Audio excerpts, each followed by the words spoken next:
I've gone camping my whole life, but I'll never set foot in Pine Ridge again. Not after what happened to us in the summer of 2017. Some things in the woods aren't meant to be explained, and some silences are worse than screams.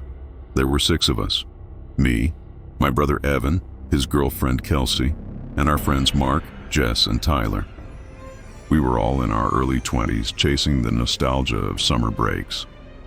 Evan had picked Pine Ridge, a small, lesser-known section of forest about an hour from our hometown. The drive-in was gorgeous, miles of towering pines, the air crisp and clean. We parked near a dirt trail and hiked in with our gear. By evening, we'd set up tents around a clearing beside a small lake. The water reflected the trees like glass. It felt untouched, like we'd stumbled into a secret place. We spent the night grilling hot dogs and drinking cheap beer, telling ghost stories to spook each other. It felt safe then, like nothing bad could ever happen under that huge bowl of stars. We didn't know the forest was already listening. It was around 1 a.m. when I woke to what I thought was someone whispering outside my tent. I held my breath, straining to hear. The voice was low, hoarse, and it repeated the same phrase over and over. "Come back, come back." I thought maybe it was Evan messing around, but then I heard him snoring in the tent beside mine. I zipped open the flap just enough to peek out. The fire had burned down to embers. Beyond it was only darkness.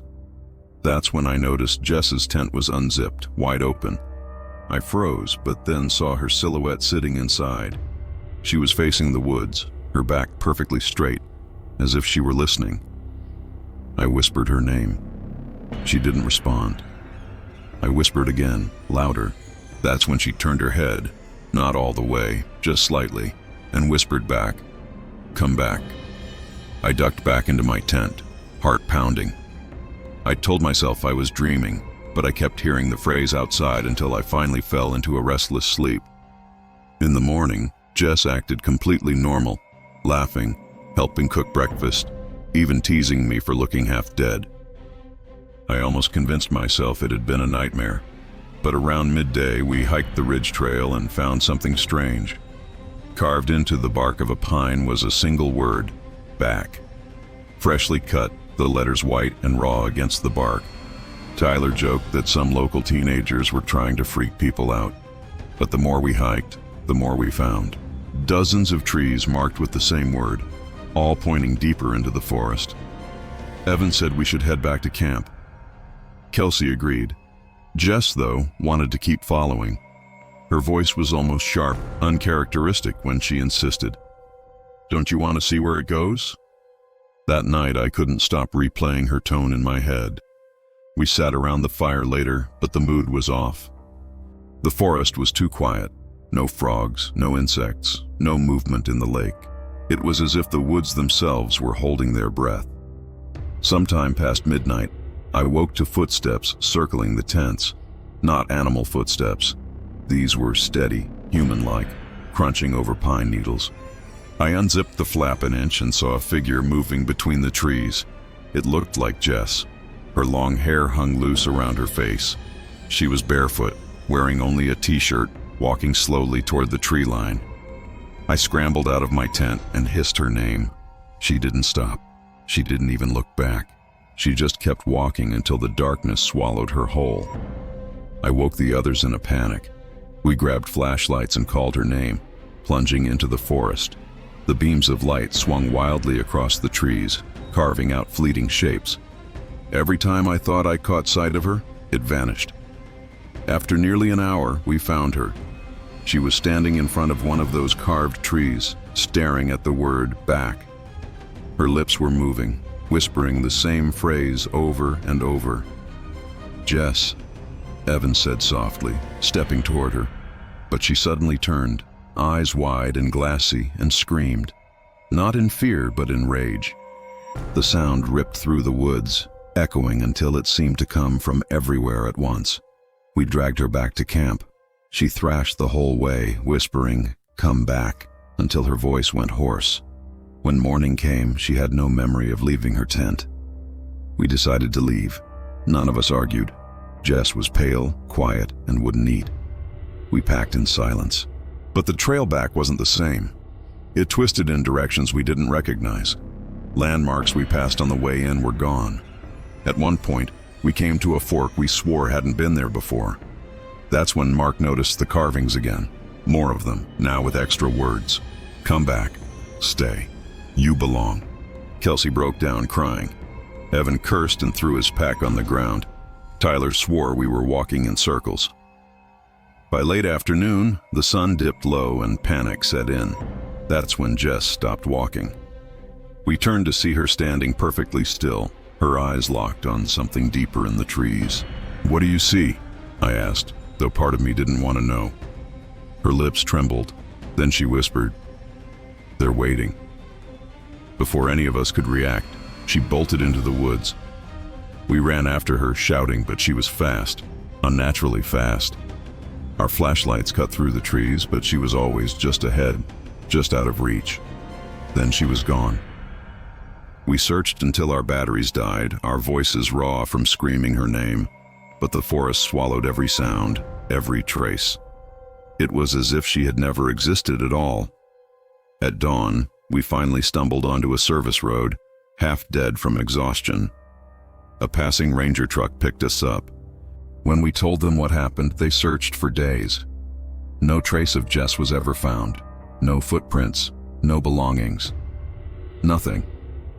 It's been years, but sometimes I still hear her voice when I'm falling asleep.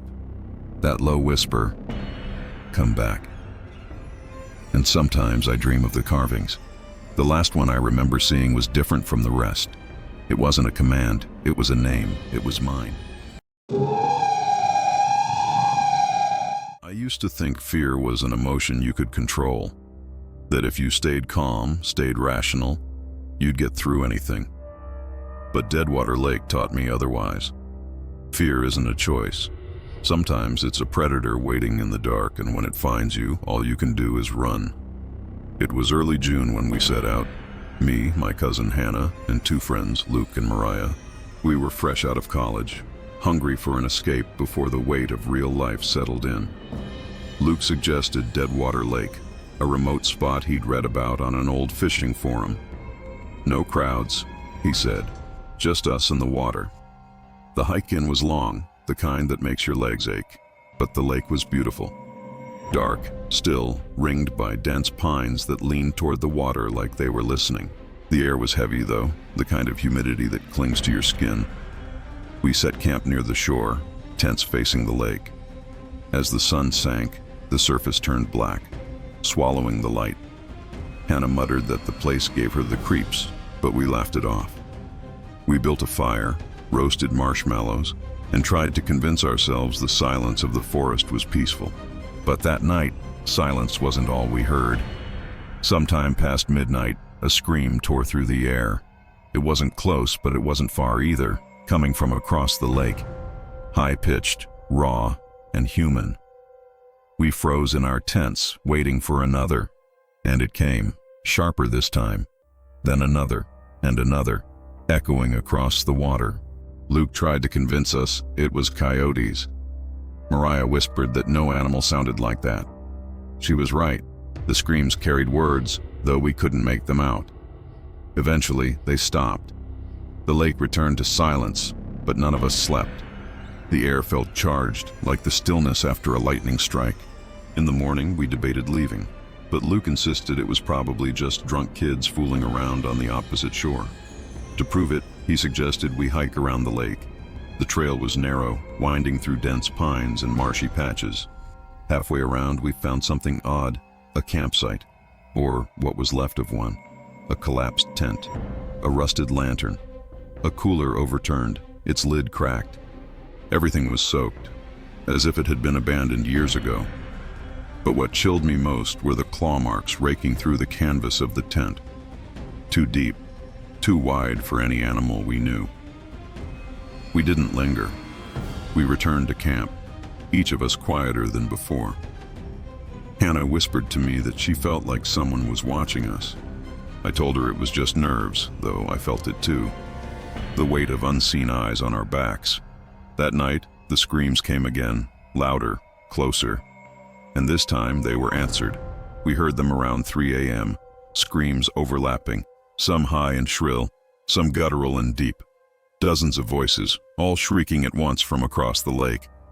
It was chaos, as if an entire crowd were being tortured. Mariah sobbed quietly in her tent. Hannah clutched my arm, nails digging into my skin.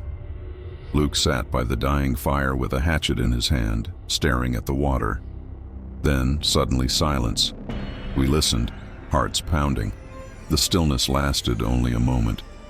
Then came the sound of water, splashing, rhythmic, like many bodies wading through the lake, coming toward us. We scrambled out of the tents, shining flashlights onto the water. The beams cut across the black surface, and for a second, I swear I saw shapes.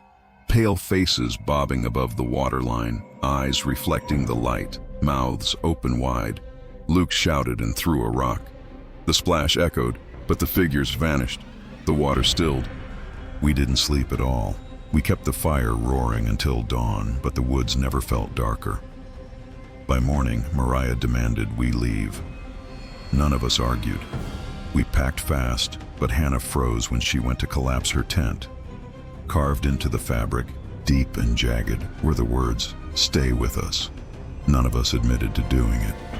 There hadn't been time. We broke camp and fled, following the trail out as fast as our legs could carry us. But the woods had changed. The path forked where it hadn't before. Landmarks were missing. It was as if the forest was trying to keep us there. Around noon, the screaming started again. Not distant this time. It came from the trees around us. First ahead, then behind, then all sides at once. We ran blindly, tripping over roots, tearing our clothes on branches. My lungs burned, my ears rang. Every time I glanced back, I swore I saw pale figures between the trees, jerking closer in unnatural bursts, their mouths open in soundless wails. By some miracle, we stumbled onto the trailhead by late afternoon. We didn't stop running until we reached the car. When I looked back at the tree line, I saw one last figure, a woman, her hair plastered to her face, her skin as white as the moon. She raised a hand, not in a wave, but in a beckoning motion. Then she screamed. The sound followed us all the way down the road. We never reported what happened. Who would believe us? Luke refuses to talk about it at all. Mariah still has nightmares. Hannah swears she hears screams on quiet nights, faint but familiar. As for me, I avoid lakes now, especially still ones, because sometimes, in the quiet, I swear I hear them again, the voices from the water, screaming for me to come back. And I wonder, if we'd stayed one more night, would we have joined them? There's something about the woods at night that strips away reason. Every rustle becomes a whisper, every shadow a figure waiting just beyond the firelight. I used to think those stories of people vanishing, hearing voices, or stumbling on things that shouldn't exist were exaggerated campfire tales. But that was before the trip to Black Hollow. It was late October when 4 of us, me, Daniel, Liz, and Morgan, drove 3 hours north into the state forest. Black Hollow wasn't a marked campground. Daniel had found it on some obscure hiking forum, bragging that it was untouched wilderness. No rangers, no crowds, just us, the trees, and the kind of quiet you can't buy. By dusk, we had pitched our tents in a clearing near a dry creek bed. The sun bled orange through the skeletal trees, and the air smelled of cold leaves and damp earth. We lit a fire, cooked canned chili, and laughed about how soft city life had made us. The woods seemed welcoming then, dark but not threatening. It wasn't until later that I noticed how still everything had become. No wind, no crickets, no owls. Just the crackle of our fire and, beneath it, something faint, like someone breathing just out of sync with us. I woke around 2 a.m. to the sound of footsteps. Slow, deliberate crunches on the leaf litter. I froze, convinced it was a deer, until I realized it circled the camp. Once, twice, pausing now and then as though listening. I sat up, straining my eyes at the blackness beyond the tent wall. The fire was little more than glowing embers, and the clearing was drowned in shadow. Then came a whisper. Not words exactly, more like the hushed rhythm of someone murmuring to themselves. I held my breath until the footsteps faded. The others never stirred. By morning, I convinced myself it had been wind in the branches. But I noticed Daniel's tent zipper was half open, though he swore he had closed it tight. On our second day, we hiked deeper into the woods. About 2 miles from camp, we found something strange. A circle of stones laid out on the forest floor, perfectly round, about 6 feet across. In the center was a pile of ash, as though someone had burned something long ago. Morgan joked that we'd stumbled into a Blair Witch scene, but none of us laughed long. The stones were too precise, the ash too old. This wasn't a teenager's prank. Liz wanted to turn back immediately.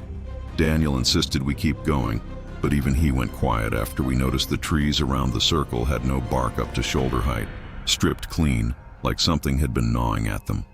That night, as we ate by the fire, Liz confessed she kept feeling like we were being watched. Daniel brushed it off, but I admitted I'd heard something the night before. Morgan tried to lighten the mood, but it didn't help that we all noticed the woods had gone silent again. Not even the dry creek made a sound. Sometime past midnight, Liz screamed. We rushed out of our tents to find her standing near the fire, shaking. "There was someone in my tent," she whispered. Her sleeping bag had been dragged halfway out, the zipper torn. She swore she saw a hand retreat when she woke. A pale hand, too long, too thin. We searched the clearing with our flashlights, but found nothing. No tracks, no broken branches. The forest floor was undisturbed, as though no one had been there at all. None of us slept after that. We sat in a tight circle by the fire, clutching whatever we could use as weapons. Hatchets, heavy sticks, even the lid of a pot. Every flicker beyond the firelight seemed to twitch with movement, and every so often, from deep in the woods, came a sound like a child humming a tune, just off-key. By dawn, Daniel said we were packing up. But by then, something had changed. The path we'd taken into the hollow seemed different. Trees leaned in where they hadn't before. Landmarks we recognized were gone. It was as though the forest had rearranged itself overnight. Exhausted and half-mad with fear, we tried to find our way out. Hours passed, and the woods never seemed to end. The air grew colder, heavier, until our breath came out in thick plumes. Around noon, we stumbled onto another clearing. In the center was a dead oak, its trunk split open like a gaping mouth. Inside the hollow were carvings, hundreds of them. Crude stick figures etched into the wood, overlapping each other, some upside down, some headless. Liz broke down crying. Daniel cursed and kicked at the dirt. Morgan muttered that it wasn't right. None of this was right. Then we noticed the carvings weren't just in the tree. They were on the stones around the clearing. They were on the ground itself, and some were fresh. That night, we didn't even try to sleep. We kept the fire roaring, throwing in every scrap of wood we could find. But the humming came back, closer this time, louder, and beneath it, the breathing again. 4 distinct inhalations, and then a 5th. We never saw what it was. But when the fire died down just before dawn, something moved at the edge of the clearing. Not a deer, not a person. Taller, thinner, swaying with each step as though it were listening to the rhythm of our fear. By sunrise, we finally found the creek bed again and followed it until the trees thinned into scrubland. We didn't stop until we reached the highway. We never spoke of Black Hollow again. Daniel deleted the forum post where he'd found it. Liz refused to go camping ever since. Morgan moved across the country within the year. As for me, I still dream of that 5th breath in the darkness. Sometimes I wake to hear it just outside my window, patient and steady. The woods don't forget. They only wait. People always tell ghost stories to make the woods scarier than they really are. But in Ashwood, the stories didn't make it scarier. They didn't come close. It was late September when we drove out. Me, my best friend Jamie, and our girlfriends Erin and Claire. Summer was over, the tourists were gone, and we wanted one last trip before winter. Ashwood Forest wasn't on any official camping map. Jamie had found it through a co-worker who claimed it was the quietest place you'll ever sleep. No rangers, no crowds, just a narrow trail, a clearing, and an endless wall of trees. We arrived around dusk, the sky painted bruised purple, the air carrying that earthy, sweet smell of fallen leaves. By the time the tents were pitched, night had swallowed the forest. The silence was heavy, pressing. No crickets, no owls, just the fire crackling. Erin joked that it felt like a horror movie. Claire shushed her, saying the woods listened. We laughed it off. We shouldn't have. I woke to snapping twigs. Not the scurry of raccoons, heavier, slower. Something circling the camp. I held my breath, staring at the shadow of the tent wall. The footsteps stopped behind Jamie's tent. For a long time, there was only silence. Then, in a voice low and rasping, came 3 words. "I found you." I froze. The words were wrong, drawn out, distorted, as if spoken through water. I thought Jamie had heard it too, but the next morning he swore he hadn't. When I told Erin and Claire, they laughed nervously, but I noticed how Claire wouldn't look at me when she did. We hiked a ridge trail to shake off the night. About a mile in, we found something strange. A tree with its bark stripped off in perfect vertical lines, like claw marks. Only deeper, too wide for any animal. The farther we went, the more we found. Trees scarred, some bent as if twisted by impossible force. At one point, we found a dead deer, torn open, ribs splayed like fingers. But there was no blood, just the body, dried and hollow. Claire begged to turn back. Jamie said we were overreacting. Erin kept quiet. When we returned to camp, our tents had been moved, just a few feet, but enough. As if someone, or something, had dragged them and set them back down. That night, the whisper came again, this time from above.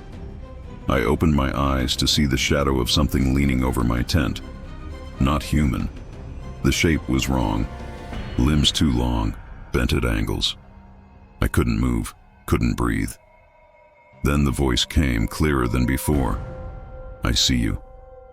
I jolted upright, and the shadow vanished. Outside, Erin screamed.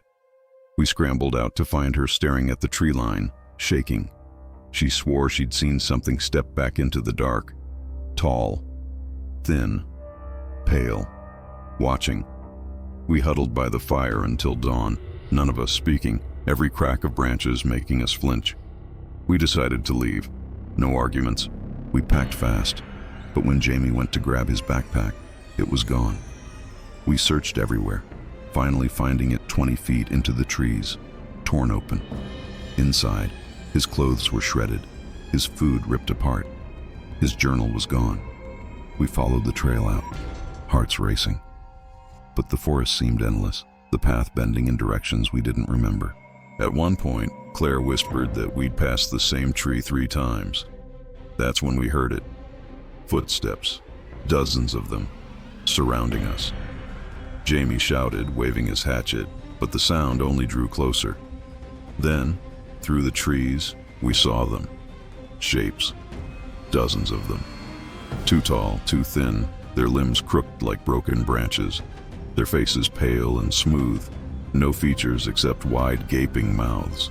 They swayed in unison, whispering the same words over and over. "We found you. We found you." We ran. Branches tore at our skin.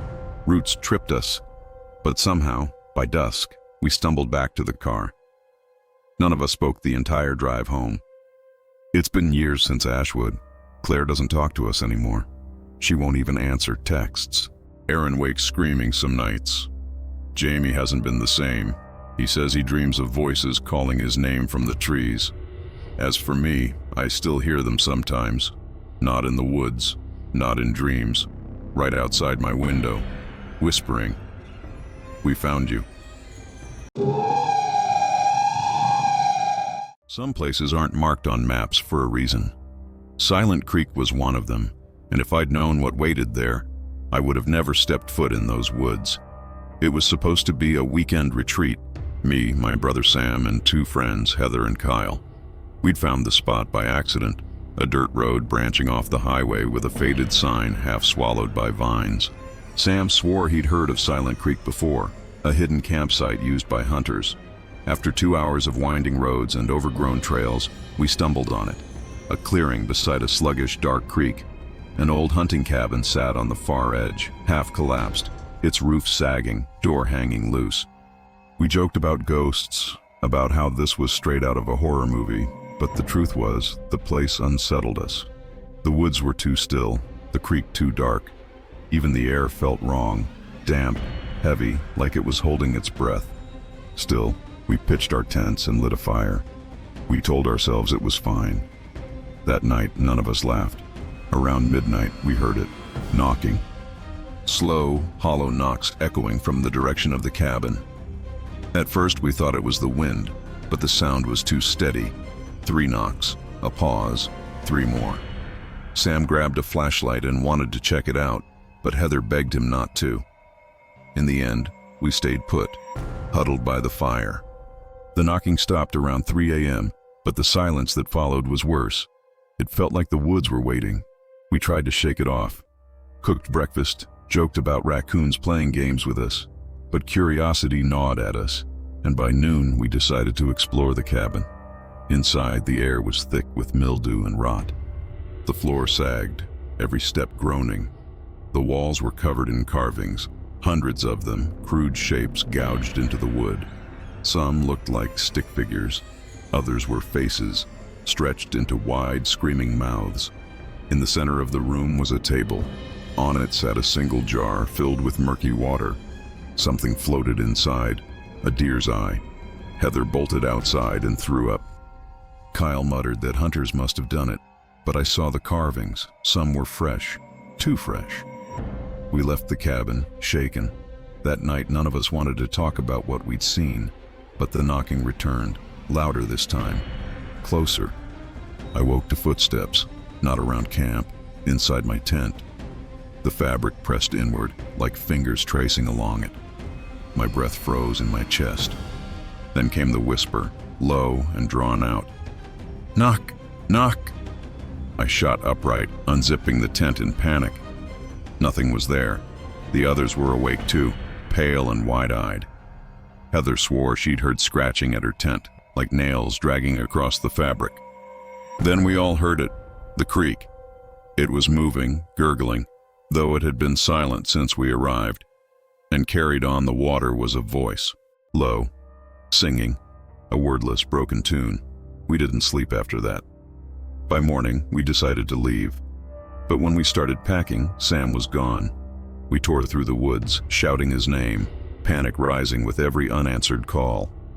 Finally, we found tracks leading toward the cabin.